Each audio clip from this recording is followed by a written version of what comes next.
Greetings, we are the Ministry of the Real Truth, and it looks like we have to go through this book extensively yet again, because there are people who are convinced that this Rabbi Tovia Singer is correct in all he says. He was met and talked with or by Dr. James Franciscus, or Cisco rather, who has 2 doctorates or PhDs in the Aramaic, probably the modern Syriac and the modern Hebrew. And he stated he really detests or hates the NT Gospels, and he can't seem to get his head around the Syriac Peshitta. We can show you a video of his incident with a woman's underage or teenage child, she was 16 at the time, that he was staring at, sleeping on the couch in the residence of his woman friend that he was living with at the time. Okay, and there's an article and there's a couple of other people online who have commented and says thanks for putting the story up, because that particular lady was the one who put the story up at the certain blog site or website. Okay, trying to tell people of what he was like, what he was up to. Bit of a deviant, right? In Indonesia, when he had a Tanakh talk show there or something like that, and he fled from there, went back to Israel. Okay, so he can provide all their evidence. So it was a comment, etc., or video on a video we saw of him explaining Psalms 22. We gave the Psalms 22 1 to whatever explanation that he's actually incorrect, because he said there's no prophetic message there. Okay, you can just read it as it is and you'll get the gist of the story. It's about David wondering why God wasn't answering his prayer and he felt abandoned, etc., like that. Yeah, that's true in a way, if you like didn't have the footnotes below that Psalms 22 verse 1 and so forth in the original ancient, very old sacred scribal old tongue or language of the Old Testament prophets, Moses, Isaiah, etc. The Lishana Artika Supriya, which when translated into the English is something along the lines of the actual language that God spoke, that he gave to men, that he gave to the men that all met and were united in the desert region of Shinar, Sumer or Shinar, and said, let's build a nation so we won't be scattered across the earth, right? And they started building the ziggurat, or this tower, the Tower of Babel. They all united, one mind, and God came down and confused them with languages, different languages, and stopped their building of this tower, right? And then he scattered them across the earth. They couldn't understand each other because God gave them these different languages. So they all spoke this one language. Apparently it was the Aramaic. Yeah. So that's where we got it from the original ancient, very old original manuscripts of the Lishana Artika, the Assyrian Aramaic, or the Aramaic, because a lot of Assyrians say it actually was no Assyrian Aramaic, it's just the Aramaic, of the Tab Asheret, which is the sister language of the Tab Ivri, or Hotep, that we mentioned throughout our videos.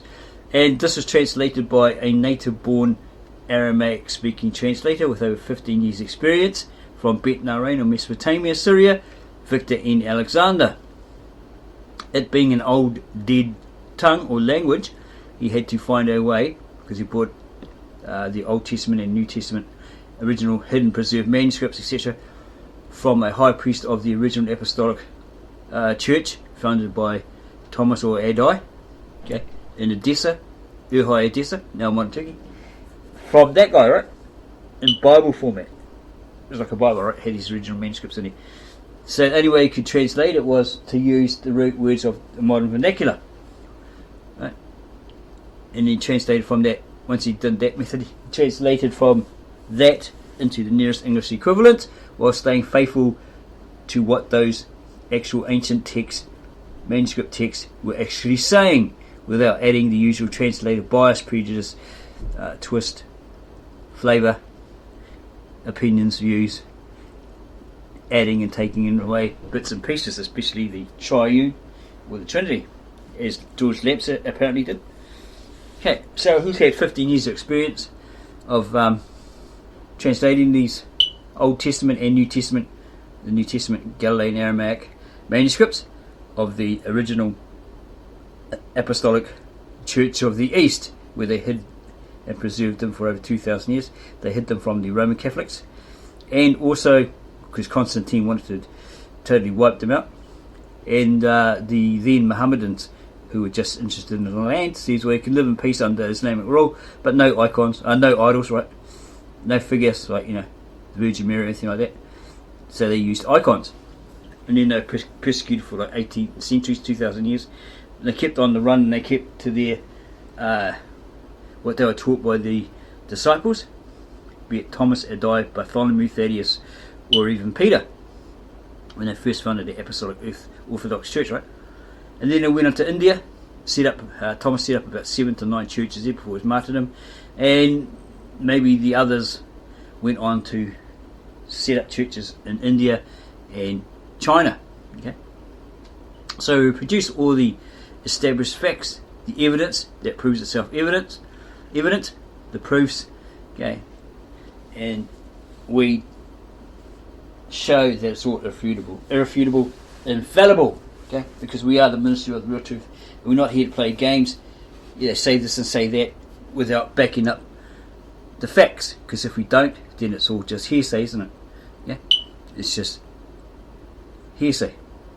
Okay, so we're going to look into these Let's Get Biblical series, by Rabbi Tovia Singer.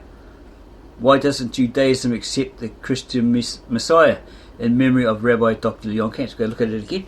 And this is volume 1. We're going to look at it deep to see what he's actually saying, because we have verified in a lot of videos that he's made mistakes, like he said about Psalms 22, etc., that there is no prophetic hint there, right? When we showed from that original Old Tongue translated into English that there actually was. It talks about Christ. Okay, as Dr. James Van Cisco stated, he doesn't like the NTs, the New Testament Gospels. He hates them. He can't stand them apparently. But we've got to hear that from his word, right? His view on it. There's always two sides to the coin. And he doesn't understand the Syriac Peshitta. He can't get his head around it and all that sort of stuff, right? Not many rabbis actually or truly delve into the Tav Asheri or the Tav Ivri. They might make mention of, there's a, like Rabbi Tovia Singer did, there's a font here of the Asheri or the Asheret. Okay, it just talks about that, and that's it. They don't go deep into it as we do, okay, because we have access to the website by Victor N. Alexander, the translator. It was down, but we found a way to resurrect it, and we used to contact him quite a bit via email, and he, put us right in certain places, and we just kept studying his website while it was still up, and again we found a way to resurrect it when it was downed. Been down since 2018, something like that. Right, so we bring that to you so that you will know the real truth, the whole truth, and nothing but the truth. And then we're not into playing those games, saying all this hype and fluff, trying to bedazzle you with BS. Okay, not into those sort of games. We're not here to deceive anybody. We are what you would call real truth seekers. We don't try and mix it up with the occult or Gnosticism or something like that, all these earthly type things as well. We don't bother with all that sort of crap. So let's get into this. Let's get Biblical Volume 1 by Rabbi Tovia Singer to see what he actually says. And we'll do a narration on that, where he actually is right or he's wrong. We're going to expand it. Okay. Let's get biblical. Why doesn't Judaism accept the Christian Messiah? Volume 1 by Rabbi Tovia Singer. With deep gratitude to Patricia Deenan for her thoughtful insights and unbridled devotions to refining and editing this work. He thanks Emily Goldberg, blah blah blah, for her cover design. Insight into the cover design. Dedication to Rabbi Katz. Here. In each epoch of Jewish history, an uncommon luminary emerges to nourish this generation with the sacred oracles treasured by our people, the Jews. Rabbi Dr. Leon Katz was an extraordinary Talmudic scholar, born to one of the most aristocratic families in the world of Judaism before the Holocaust. He was the son of the Degel Reuven, Rabbi Reuven Katz, the renowned chief rabbi of Petah Tikva. Is that Rabbi Reuven the one who talks about Zionism and Berlin and how it was dabbling in prostitution, homosexuality, the loan rates were so high, you could get a loan but the rates were so high you could never pay it back. You couldn't afford a loaf of bread because every time you took a cart full of money, they'd say, oh, due to inflation it went up, the price went up, so you can't afford it. So go back, get another one. No, sorry, while you were away it went up again. You know, all this sort of stuff. It was madness, right? The city of desolation, i.e. Berlin, and Revelations in the ancient Aramaic and in your Americanized English Bible versions. That's what it's talking about, right? In Revelations. Yeah. Yeah, he got crap for that. The video was taken down, all this sort of stuff. Right, put back up. We came across that.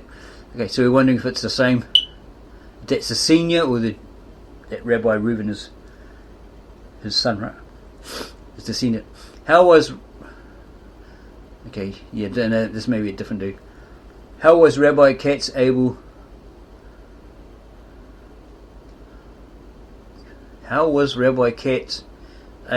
should have a 2 there I think, able to convey the fire of Torah to American Jewry and inspire generations who were struggling against the sweeping tides of assimilation? How did this unusual revered sage draw so much souls to the warmth and beauty of the Jewish faith, imparting the teachers of spiritual giants of the past to his countless disciples in the West? How was he able to radiate the fire of Torah to his community as congregation Adass Israel, which he led for more than 63 years without ever compromising the eternal teachings of our nation, or Israel? Rabbi Tovia Singer says he watched the special fire that this saintly rabbi carried, so he knew him quite well there, right? Fire comes in 2 kinds. One is the fire that is characteristic of the altar. It is a fire that consumes the sacrifice that is laid upon it. The second is the fire of the menorah, the candelabrum. This fire does not consume, it illuminates and enlightens. Good way of looking at it. Rabbi Katz's flame was that of the menorah. It was not the fire of zealotry, but that of love, which, as King Solomon taught us, many waters cannot extinguish such love. Song of Songs 8:7. His flame was not raging but soft. He sought not to overwhelm but to persuade, not to frighten but to inspire. Rabbi Dr. Leon Katz possessed the more personal, deliberate, subtle, softer glowing light of the menorah that will continue to guide us who cherished him so dearly. His fire remains Tovia's constant companion, etc., etc. There you go, Tovia Singer. Much gratitude to this Rabbi Katz, etc. Preface. The last thing that Tovia Singer ever expected to be was a Torah observant Jew. Growing up poor in a broken home with little religious influence, he embraced the Christian gospel at 16, partly through a Calvary Chapel related commune for former street people during the early Jesus movement in Southern California. We were a ragtag group burnt out from the sex, drugs and rock and roll influences of the free love culture. But through faith in a personal Lord and Saviour, hundreds of thousands of us united around the Great Commission in a collective effort to evangelize a lost and dying world before it was too late, before hundreds of millions of believers would be divinely snatched off the planet in the rapture, the precursor event to the 7-year Great Tribulation period in which the world would be ruled and ultimately tyrannized by the Antichrist. Tovia Singer, or whoever this person is, became a member and eventually a minister of the International Church of the Foursquare Gospel, a rapidly growing Pentecostal charismatic denomination very similar to the Assemblies of God. He was a close disciple of such leaders as Roy Hicks Jr. and Dr. Jack Hayford. While his evangelical professors had taught him that the gospel must be proclaimed to all the world, they placed a premium on reaching Jewish people. This book will explain why. His passion for winning Jewish souls led him to living 4 years in Israel, first as a student of Hebrew and later as an English teacher, using his professional skills as a cover for his missionary activities. Over time, his studies of Hebrew caused fractures in his faith, as he examined missionary proof texts in Hebrew to share them with spiritually illiterate Israelis. See, they can't call themselves Israelites because apparently they're of Khazarian descent. This is what we've read. So it's one of those Hebrew or Israel rules, right? If you're not the originals, you can't claim yourself as the originals, so they were called Israelis. That's just what we read. Do your own personal research on it. Don't take our word for it, because sometimes people put rubbish up on the internet and people believe it. He noted that something seemed off. The English translations he knew so well appeared either mistranslated or taken out of context when compared with the Hebrew original. Well, this is what we felt when we attended churches and that. There's always something wrong there. It didn't feel right. Like they had that heart-stirring music, and then the words seemed to be like, prompting you to do this and to do that, to conform. It's just something felt wrong about that Christian church or whatever it was, right, that we were in.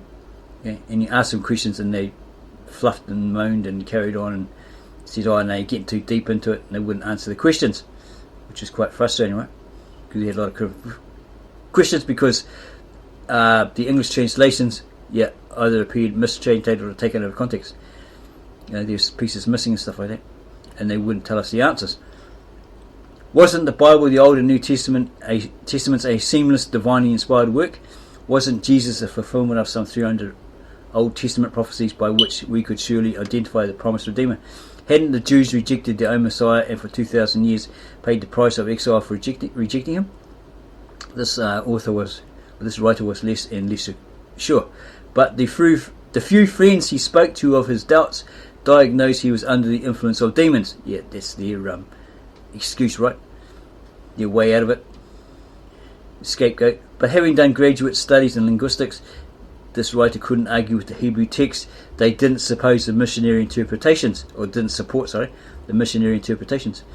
Questions tugged at him. Was Christianity true because he believed it, or did he believe it because it was true? Grasping to get back on more solid footing, he left Israel to take up a position in a large California church. 2 years later, he left the ministry. There was no gracious way to leave. He was hurting, and he hurt a lot of people. For 8 years, he wandered and wandered, spiritually and geographically, including a 2.5-year stint as an English teacher in Saudi Arabia. Having dabbled with a veritable stew of spiritual alternatives, he had an intuitive sense that Judaism was unique among the world's faith systems, but he wasn't quite sure why. Curiously, he discovered an article by Rabbi Tovia Singer, which challenged him to objectively examine the textual evidence. For Rabbi Tovia Singer, which challenged him to we just read that. He found an article by Rabbi Tovia Singer which challenged him to objectively examine the textual evidence for the resurrection of Jesus. Jesus' resurrection is the most cardinal doctrine in the New Testament. Without it, all else unravels. Rabbi Singer recommended an approach of self-study. He took it and he let go of Jesus. Now that he was free to examine Judaism with a clearer eye and a freer heart, he entered into the Jewish world through a liberal Jewish movement which actually reminded him of liberal Protestantism. But within a couple of years, he concluded that if Judaism was a house, he was living on the porch. His experience, while warm and culturally stimulating, was spiritually thin. Yeah, we had the same sort of experience. Okay, we didn't go through the Jewish world though. It was a Christian one. And a couple of years we got out of it. Okay. Because it just didn't, there's something wrong with it. Didn't feel right, didn't sound right. Didn't make sense. Defied logic and common sense, etc., etc. They couldn't answer the questions. Fill in the gaps. Where did Cain get his wife from? Was it his sister? All this sort of stuff. Who were the people in the other land that he was afraid, and when he goes into that land in the east, that they'll find him and kill him, and all that sort of stuff. Okay, around this time, this writer says a former Messianic rabbi told him that Rabbi Tovia Singer was lecturing in his area. He attended and left duly challenged to help other Jews influenced by missionaries. He went through another conversion, a more rigorous and demanding Orthodox process, and goes on and on and on. And he said he crossed paths with Rabbi Singer a number of times since. He's been a guest on his broadcast, and he was guest on his when he was on New York radio. We spent challenging days together as part of a support mission to Gush Katif in the summer of 2005. We've shared lectures together like many former evangelical Christians who have embraced Torah observance. He's attentively absorbed his lectures and study materials and so forth. While an easy book to read, this is a hard book to master. It chiropractically adjusts misaligned beliefs. That's not comfortable, but it's necessary as we proceed into these days. Our sages regard as Ikvisa de Mashiach, the footsteps of Messiah. As Rabbi Singer indicates in these pages, the ultimate redemption and revelation of the Jewish people as the historical torchbearers of the Almighty is near. Okay, that's what he's saying about the Jewish people. They're the historical torchbearers of the Almighty. Right, their time is near. May this book serve as a homing beacon for many who, like he did, wandered, yet never stopped looking for the path. Bevraka, with blessing. Gabriel Aryeh ben Avraham, formerly Reverend Mark W. Sanders. So this guy's converted to it. From Christianity to Judaism. He's become a rabbi. Maybe. Yeah. Invite Rabbi Tovia. There's a bit of advertising there. Look on his website here for more. Okay, there's some more here. Financial support. Please support Outreach Judaism. Your generous contribution makes it possible for us to help lost souls in the church return to the truth and beauty of the Jewish faith. And there's the contact number there, address, etc. if you want to donate. Okay, author's introduction. The vast in-depth study of both Jewish and Christian scriptures explored in this multi-volume book is not typical of Jewish literature. Rather, this work was written in response to the growing and unyielding effort of numerous fundamentalist Christian organisations which aggressively target Jews for conversion. Yeah, apparently they went to Israel just as rabbis and stuff. They're deceiving, the trickery there to try and convert Jews to Christianity. They got caught up. All too often, this Tovia Singer's brethren feel battered and helpless when confronted by missionaries and critics of their faith. Apparently you can't proselyte or preach to children in Israel. It's a law, right? A rule. Let's get biblical. Why doesn't Judaism accept the Christian Messiah? Therefore delves into the fundamental reasons why Judaism does not accept the Christian Messiah. The pages that follow illustrate why the core teachings and doctrines of the church are spiritually incompatible with the cornerstone principles expressed by the prophets of Israel and are opposed by the most cherished tenets conveyed in the Jewish scriptures. Moreover, this book demonstrates how the church systematically and deliberately altered the Jewish scriptures. Yeah, I bet they did. In order to persuade potential converts that Jesus is the promised Jewish Messiah. To accomplish this feat, Christian translators manipulated and misquoted, mistranslated and even fabricated verses in the Hebrew scriptures so that these texts appear to be speaking about Jesus. Would they have done the same? Are they doing the same? Consequently, Jewish people who are most vulnerable to Jewish evangelism and those who know least about the faith they have been asked to abandon. The distinctiveness of Let's Get Biblical, Why Doesn't Judaism Accept the Christian Messiah, is in its eye-opening articles and probing expository notes which explore and illuminate this thought-provoking subject. Tragically, over the past 2 millennia, the church's faithful have been completely oblivious to this Bible tampering because virtually no Christian can read or understand the Hebrew scriptures. Okay, is that a backdoor way out for them? Okay, Islam says the same thing. Well, you don't know the Arabic, so you can't understand the Quran, etc., etc., because you can't read that Arabic, you don't fully understand it, you don't know the language. Okay, so no Christian can read or understand the Hebrew scriptures in its original language. And what's the original language? Because what they're using is modern Hebrew, Israeli Hebrew. It's not the long dead old language, as they claim, and as Christians claim of theirs, the translations, right? Okay, because they're old, dead, unused languages, so they would have to find a method to revive that, probably through the root words of a modern vernacular. Okay, they're using modern Israeli Hebrew. A lot of them admit to that. Okay, or Yiddish, which is a mixture of German, Hebrew, etc. Apparently. Okay. Okay. So, since time immemorial, earnest parishioners blindly and utterly dependent upon man-made Christian translations, or pseudo-Christian translations of the Old Testament in order to understand the Word of God. Understandably, churchgoers are deeply puzzled by the Jewish rejection of their religion's claims. They wonder aloud why Jewish people who are reared since childhood in the Holy Tongue and are the bearers and protectors of the sacred oracles of God do not accept Jesus as their Messiah. How can such an extraordinary people dismiss such an extraordinary claim? Are they just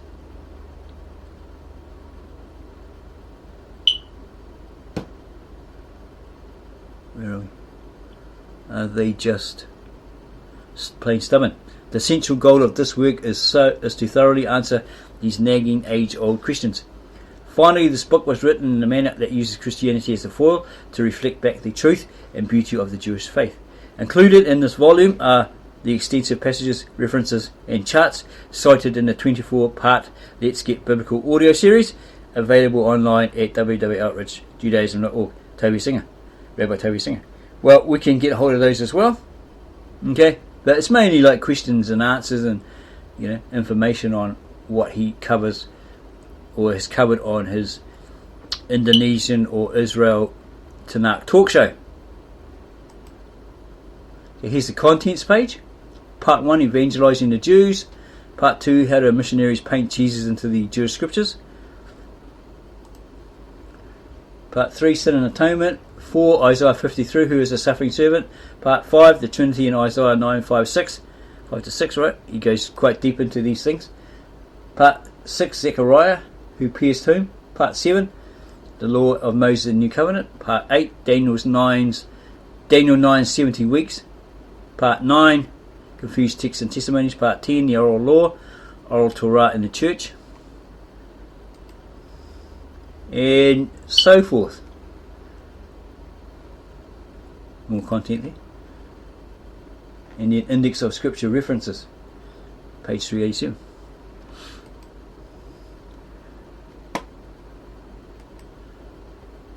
A note to the reader. In addition to the immense body of information which thoroughly explores why Judaism does not accept the Christian Messiah, this book contains fascinating reference material supporting the 24-part Let's Get Biblical audio series.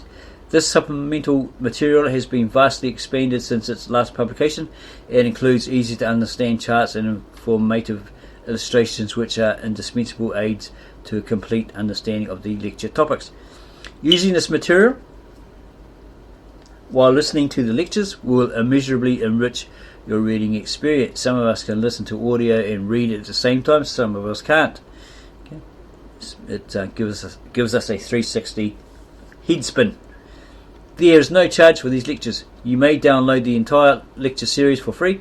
Just go to the website, click on Let's Get Biblical, and you will see the lecture titles that correspond to the topics discussed in this particular book. For those of you who would like the lecture series on CDs, you get the complete bound set. You might be able to buy it here. Long before you have finished listening to the lectures and reading both volumes of this work, you will grasp the importance of having intimate knowledge of the Jewish scriptures, without which even the Christian Bible cannot be understood. Rabbi Tovia Singer. And there's a footnote here, indication here. Okay, get back there. The lecture, What Are We Doing Wrong? What Are They Doing Right? corresponds to Volume 1, Part 1, Evangelizing the Jews. Part 1, Evangelizing the Jews. Messianic Soul Winner is some sort of Christian card. The fruit of the righteous is a tree of life, and he that wins souls is wise. Proverbs 11:30. A. Become as a Jew to the Jews. 1 Corinthians 9:20. Do say. It's all the information that you should say. Don't say. Jesus Christ, convert a Christian, come to church, New Testament cross to a Jew. And his explanation: communication cards used to train missionaries to convert Jews. Though I am free and belong to no man, I make myself a slave to everyone to win as many as possible. 1 Corinthians 19:22. That's probably the Apostle Paul saying that to the church in Corinth. To the Jews I become like a Jew to win the Jews. To those under the law I become one like one under the law, though I myself am not under the law, so as to win those under the law. To those not having the law I became like one not having the law, though I am not free from God's law, but am under Christ's law, so as to win those not having the law. To the weak I became weak to win the weak. I've become all things to all men, so that by all possible means I might save some. So that's a strategy, a technique, a method, right? Possibly a bit of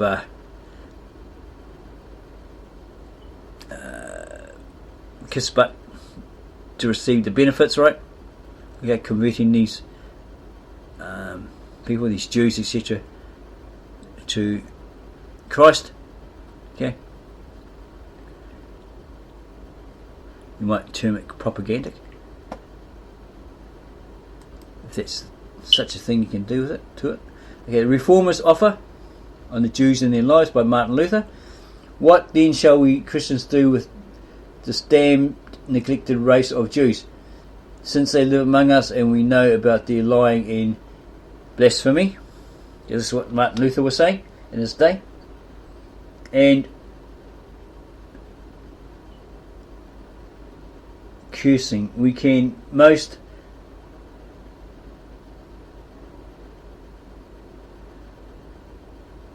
okay, and it goes on and on and on. Okay, and that's why he was called anti-Semite by the Jews. Yeah, this book here, Luther's on the Jews and their lives. They deem it anti-Semitic because he basically says that they're lies and all that sort of stuff. Of the unknowable name in the generation of Christ by Martin Luther, 1543. A response to questions and objections of a certain Jew. Yeah, by John Calvin. And here's some information here. Remember, on the night of Martin Luther's birthday, November 9 to 10, 1938, 191 synagogues throughout Germany were set on fire and 76 were completely destroyed. 815 Jewish owned shops were demolished. 29 warehouses and 71 homes were set on fire or likewise destroyed. On that night, infamously known as Kristallnacht, Night of the Broken Glass, more than 30,000 Jews were sent to concentration camps and 36 Jews were murdered. This study guides dedicated to their memory. Okay, hang on. Is this like a... Oh yeah, okay, so they had a commemoration on Martin Luther's birthday in 1938, and the Nazis did all this murderous atrocities. Okay?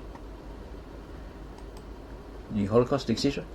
What did famed Christians say about the Jews? Saint Justin Martyr, Christian apologist.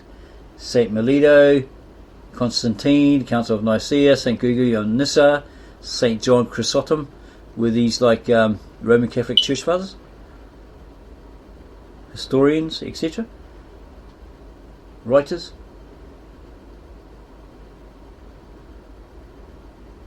Associated with that mother church, the Roman Catholic Church. Evangelizing the Jews. Jews for Jesus. These are like what, Messianic Jews. No Sunday services take place in this church. This congregation meets only on Friday evenings and Saturday mornings. You will never see a cross or an altar.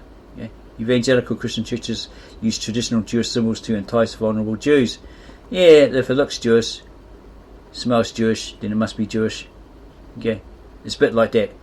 If it walks like a duck, cracks like a duck, etc., then it must be a duck.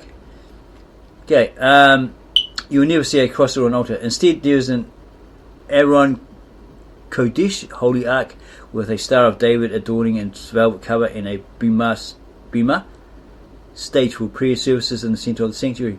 The majority of the men who worship here wear kippot and their tzitzit hanging down the sides of their pants. What's that? Tassels? That the US Hebrew Israelites are very, very fond of. They laugh at you if you don't have them on your pants. Okay. And it's got all these other things here. New Testament in Hebrew and Yiddish. Okay, how to share the Messiah, training manual. All these Christian community or churches, methods, techniques to win over the Jews, the gullible, etc. Okay, and they talk about who these missionaries were or are. Or Rabbi Tovia Singer does rather. Need some more information there. Gentile parishioners, rather than Hebrew Christians, are most effective in evangelizing the Jews.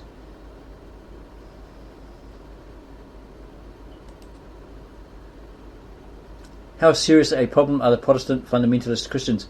How many born-again Christians are there in the United States?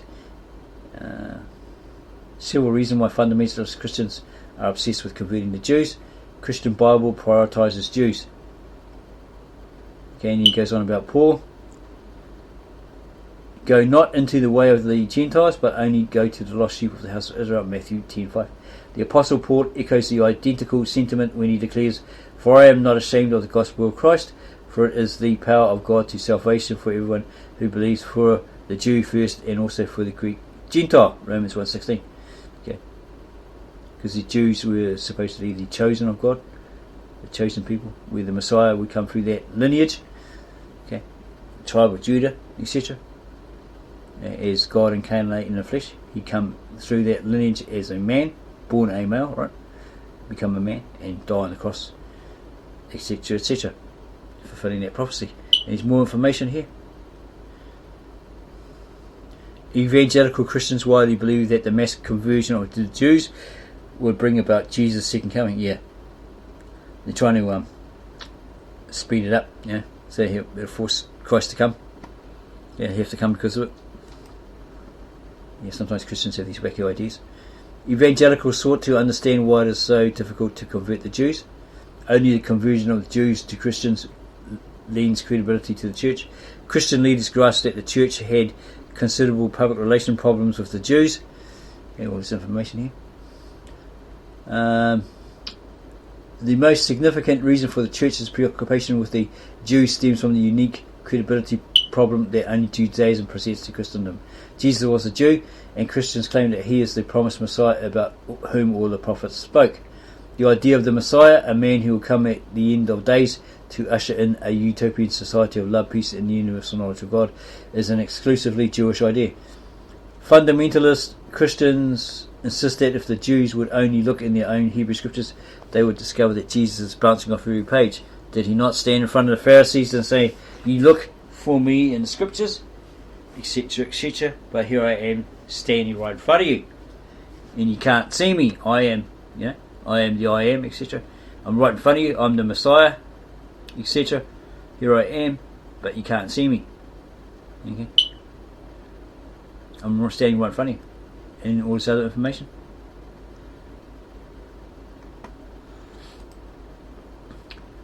Messianic Passover Haggadah. We love the Jews. Evangelicals recognise that Jews did not want to stop being Jewish. There's all this other stuff over here. It's all advertising, I guess. Passover family pack. Is it like a Jewish Kentucky Fried Chicken deal meal?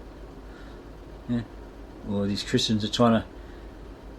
What does it say? Why is this widely sold Passover Seder dinner set different from what others? Although it's difficult to tell from the packaging, it is a Messianic Seder kit available on online bookstores. Yes, what's that? Messianic Jew? What's this? A Russian? Looks like it's in Russian.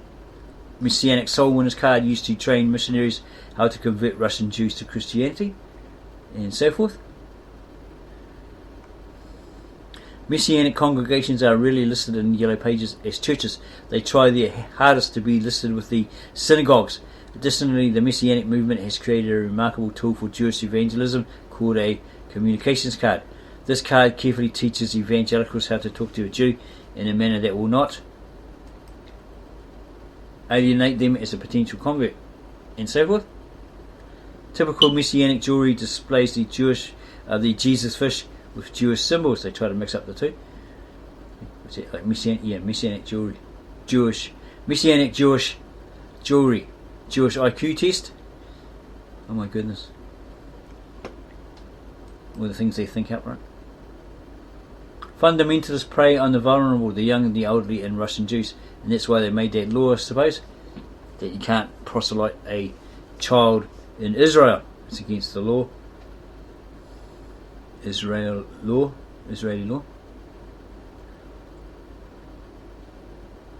Okay, many examples. She quoted words of the New Testament that touched these words were first spoken by Moses.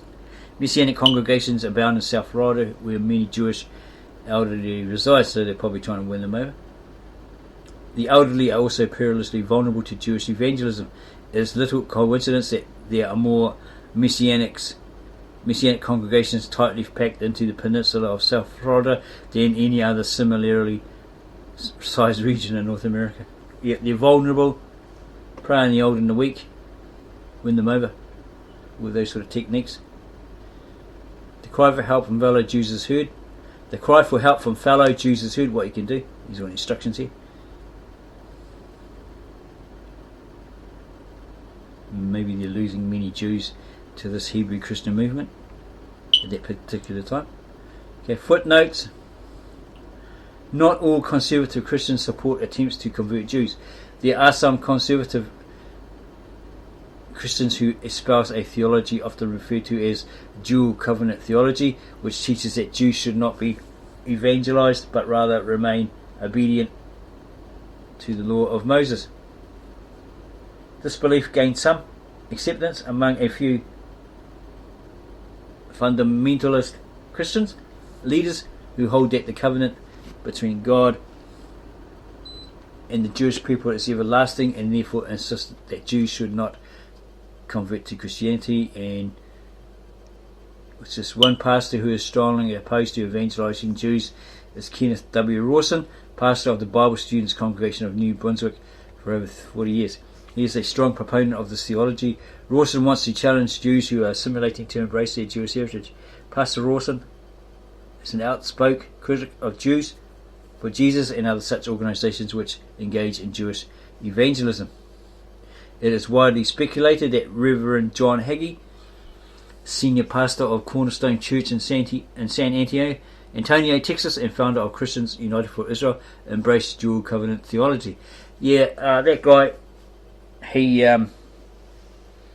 says, God says you've got to love Israel, so you've got to give them all this money, right, to help them, whatever. Maybe Joel Osteen says something like, give us some money or something, so we can plant olive trees there, all this sort of stuff. It's all scriptural. Then John Hagee came up with this video. There's a video on him preaching, and he was putting out this book, which got taken off the shelves after he says Jesus was not the Messiah. He did not come and die for everybody's sins, and all this sort of crap, right? So everyone poo-pooed that, didn't like that, what he was saying. Okay, but that's what he's saying. God says you have to love Israel, you have to give money to support them, all that sort of stuff, and so forth. Bit of a charlatan there.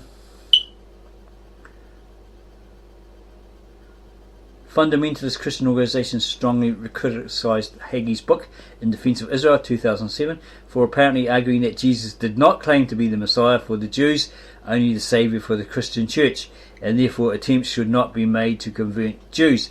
Okay, we watched the video on him, and he actually said, no, Jesus did not die for our sins and all this sort of crap, right? Hagee issued a statement denying the first of these allegations and revised one chapter in a new edition of his book. Apparently, as a result of harsh criticism and strong pressure emanating from evangelical leadership over the years, the Christian Zionist pastor has had to retract numerous statements articulating his strong opposition to Jewish evangelism and his apparent support for dual covenant theology. In a Houston Chronicle interview, however, Hagee said, I believe that every Jewish person who lives in the light of the Torah, which is the word of God, has a relationship with God and will come to redemption. In fact, trying to convert Jews is a waste of time. The Jewish person who has roots in Judaism is not going to convert to Christianity. There is no form of Christian evangelism that has failed so miserably as evangelizing the Jewish people. They already have a faith structure. Everyone else, whether Buddhist or Baha'i, needs to believe in Jesus, he says, but not Jews. Jews already have a covenant with God that has never been replaced by Christianity. San Antonio Fundamentalist Battles, Anti-Semitism, Houston Chronicle, April 30, 1988, section 6, page 1, by the looks of it. How do missionaries paint Jesus into the Jewish scriptures? Okay, here's all this, a few verses quoted out of context. Matthew 2:13-15. And when they were departed, behold, the angel of the Lord appeared to Joseph in a dream, saying, Arise and take the young child and his mother, and flee into Egypt, and be thou there until I bring thee word. For Herod will seek the young child to destroy him. When he arose, he took the young child and his mother by night, and departed into Egypt. And there was until the death of Herod, that it might be fulfilled which was spoken of the Lord by the prophet, saying, Out of Egypt have I called my son. Compared to Hosea 11:1. When Israel was a child, then I loved him and called my son out of Egypt. And there's some information here on it. We'll continue in part 2.